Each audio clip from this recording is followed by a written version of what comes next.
Hey guys, আসসালামু আলাইকুম। তোমরা সবাই কেমন আছো? সবাই ভালো আছো? তো আজকে আমি রান্না করছি ডাল দিয়ে আর পাঙ্গাস মাছের মাথা দিয়ে। তো প্রথমে মাথা নিয়েছি, নিয়েছি সামনের টুকরো।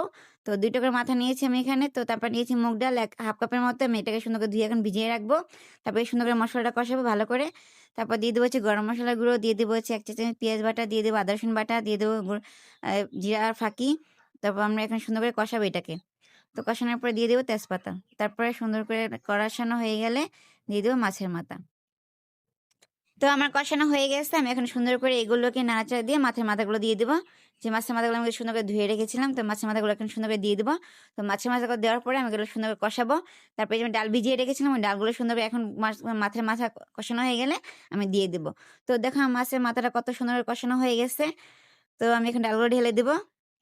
সব ডালগুলো সুন্দর করে দিয়ে নাড়াচাড়া দিয়ে আমি আবার ঢেকে দেবো। ঢেকে দেওয়ার পরে আমি পরিমাণ মতো পানি দেবো। তো এইভাবে রান্না করলে বাচ্চারা তো খাবেই খাবে।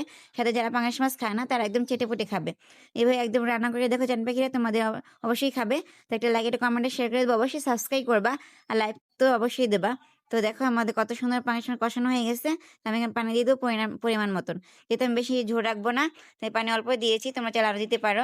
মাছের মাথা অলরেডি কষানোর সময় সিদ্ধ হয়ে গেছে। তো বেশি পানি দিই না এইজন্য। তো আমি একটু মাখা, মাখা রাখবো। তো আমি ঢেকে দিয়ে দিয়েছিলাম। দেখো আমার মাছের মাথাটা কত সুন্দর হয়েছে। এই দেখো কালারটা কি সুন্দর হয়েছে দেখো। তো এইভাবে যারা রান্না করতে চাও অবশ্যই রান্না করবা। কমেন্টে জানাইবে এভাবে কারা, কারা খেয়েছো। আর মাছের যারা পাঙ্গাস মাছ খেতে চায় না তারা এইভাবে রান্না করলে অবশ্যই খাইবা।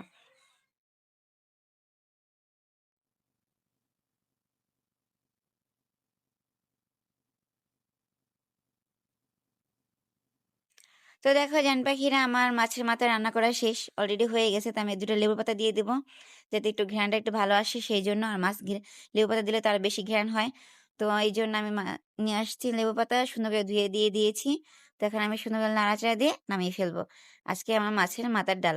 তো দেখো কত সুন্দর হয়েছে। এই দেখো পাঙ্গাস মাছের মাথার ডাল কত সুন্দর। তো আজকে আমাদের এখানে পাইবা। আল্লাহ হাফেজ, ভালো থেকো।